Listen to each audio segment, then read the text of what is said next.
The global economic reset is not my theory. It is not a work of fiction. It is a historical fact. An event that has taken place at least 6 other times in modern history, and the world is on the precipice of witnessing the 7th global economic reset. When this event does happen, it will fundamentally change the world. Literally overnight, governments will fall, borders will be redrawn, wars will be waged, and economies will collapse. The last global economic reset took place in 1945 after World War II.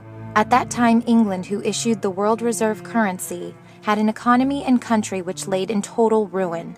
The final collapse of her economic sovereignty laid its roots in a state with too much war, too much debt, way too much elite decadence, and entirely too much political corruption. For over 200 plus years, England maintained its status of issuer of the world's reserve currency. Its all-powerful navy, which spanned the 7 seas, protected all the trade and shipping routes, hence all international commerce, and trade was conducted in the British pound sterling. That is the role of the global reserve currency. All international trade is conducted in the currency that's been selected as the world reserve currency, hence creating a monopoly of global currency supremacy, which creates a tremendous amount of demand from all around the globe for the world reserve currency, or WRC. Just the opposite of currency demand happened in France toward the late 1700s.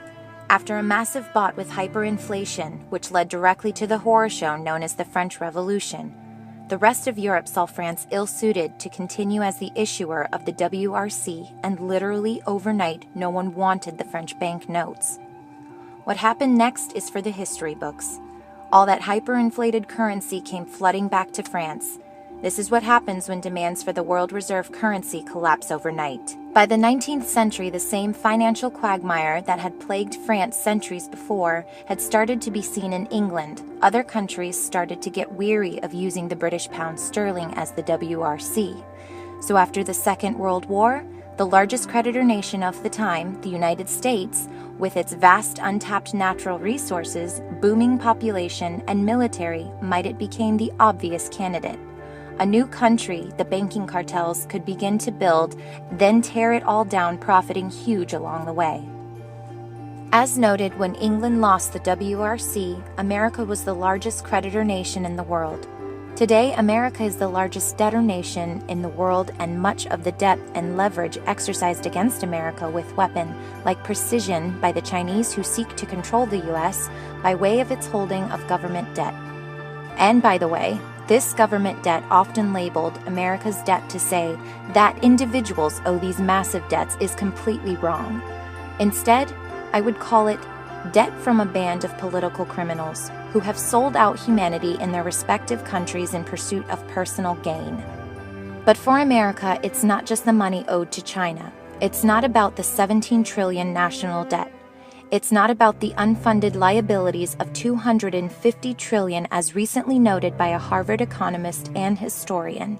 It's not about the 1.4 quadrillion in financial derivatives, 800 trillion which is owed by the 6 mega U.S. banks, along with all the other fraud and deception that has come to define the modern casino culture of Wall Street. It's really about the loss of trust in the U.S. dollar, something which is happening right now all around the world. BRICS nations as well as Europe look to America, with all its wars, its political corruption, elite decadence, and massive debts, and they are very concerned. These concerns played out in the multiple bilateral trade agreement, which directly bypasses the U.S. dollar, hence creating less demand for U.S. dollars. These concerns ultimately led to a full-blown loss of trust in the WRC, as we saw with England and France before. This is what starts the ball rolling for the global economic reset, when other countries that are up and coming on the world stage see that the current financial system doesn't play in their best interest. Particularly countries like China, Russia, and India, all who have had to deal with massive inflation stemming from the dollar debasement policies of the private for-profit U.S. central bank, the Federal Reserve. So these concerned countries seek a way to change that financial system by way of buying hard assets like gold and real estate, while at the same time dumping U.S. debt and exchanging in bilateral trade agreements that ditch the U.S. dollar in global trade, perhaps one of the biggest signs of loss in the dollar confidence as a WRC holder.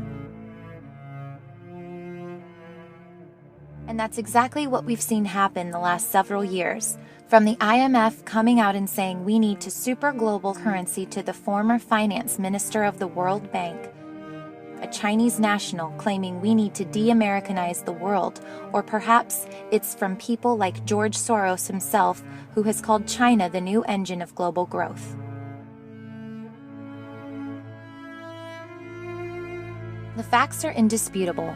From the bilateral trade agreements that we see taking place around the world to the rise of the BRIC nations seeking to challenge the old school's global currency domination like China, who government accounts for the #1 buyer and #1 miner of gold in the world.